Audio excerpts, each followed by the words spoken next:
Hi everyone, welcome back to my channel.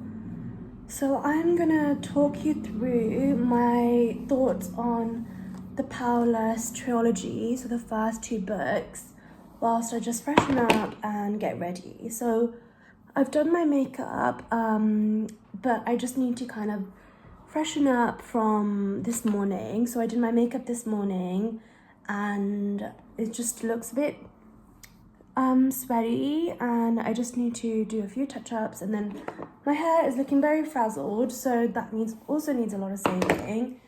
So whilst I do that, just follow along whilst I give you my review of Power. So I thought Powerless was actually a great series. Initially when I picked it up, I wasn't too sure, and when you first read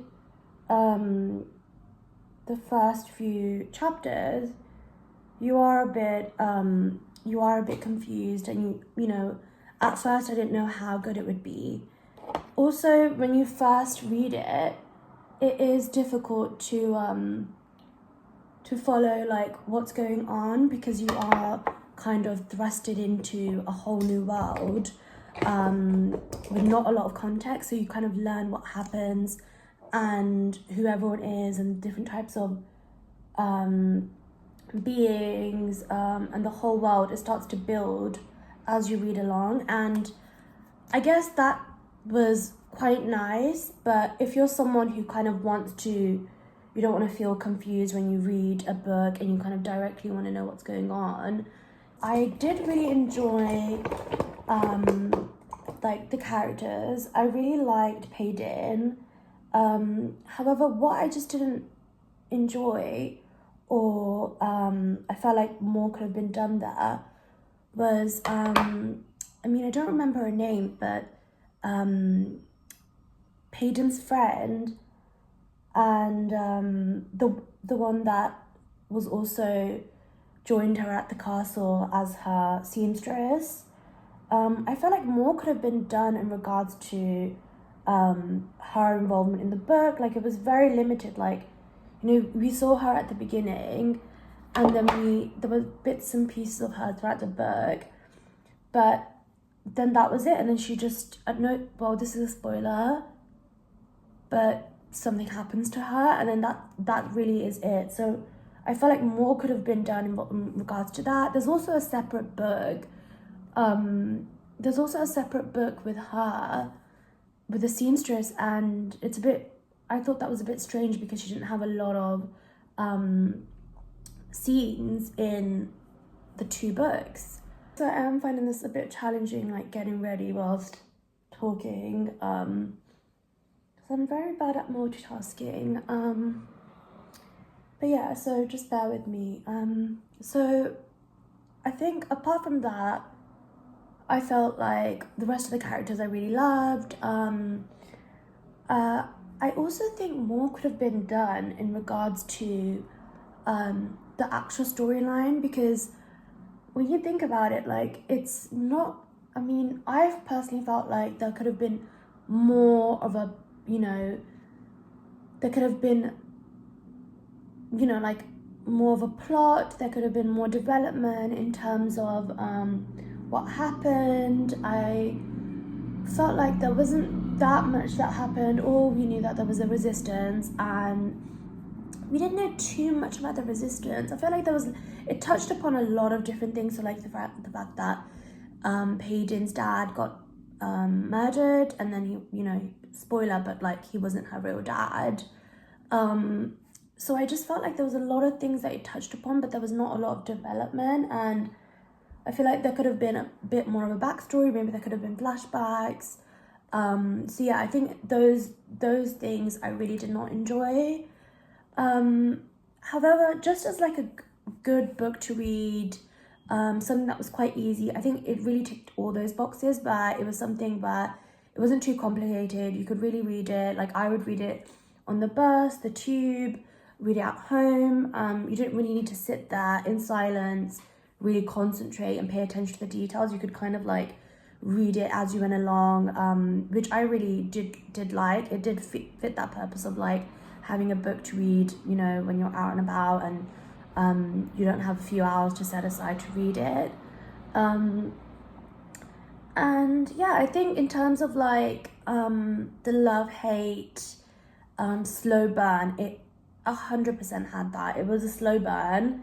And now it's like, I think the second book I really did enjoy more because it was kind of a love-hate relationship, and I really love, those are my favorite types of books. So I think the second book definitely had that.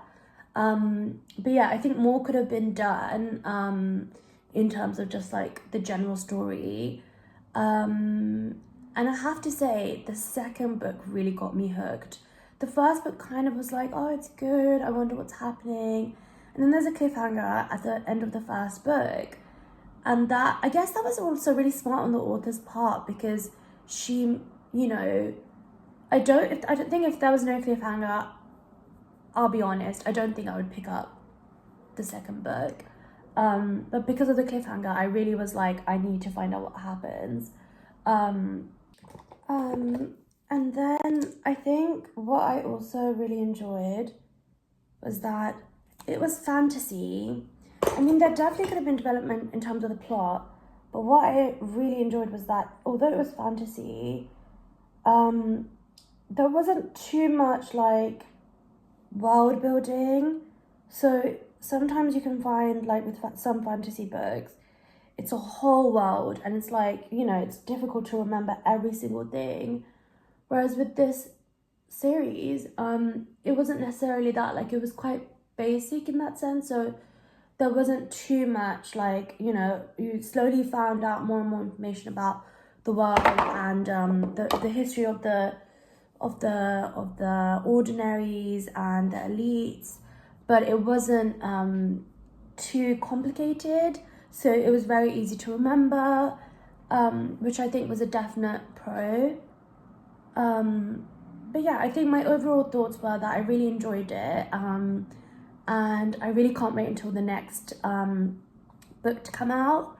But in terms of like my favorite book series ever, I wouldn't say it was my favorite, but it's definitely a good book that I've read recently, and that I actually can't wait until the next book comes out. I also think another thing which could have been improved is the scenes with the king. I felt like there wasn't that many scenes between Peyton and the king. There was a few, but there was mostly at the dinner table. There wasn't any like scenes where it was just the king and Peyton, which I felt like, if it was such a big, you know, part of the book, like the hate which Peyton had towards the king, and you know, he killed her father. Like, why were there not more scenes with the two of them? But like, it was the same with the queen, where there was not too many scenes with the queen. Like, we really didn't get to have a lot of like scenes with her, and there was not a lot of character development in terms of the queen, which I guess, you know, it didn't really have a link to the main plot of the story, because, you know, the queen didn't really do anything to Peyton. She was just married to the king, but I felt like there could have been more of some involvement with the queen, or we got to know the queen a bit more. So yeah, I think that was like a big flaw of the book.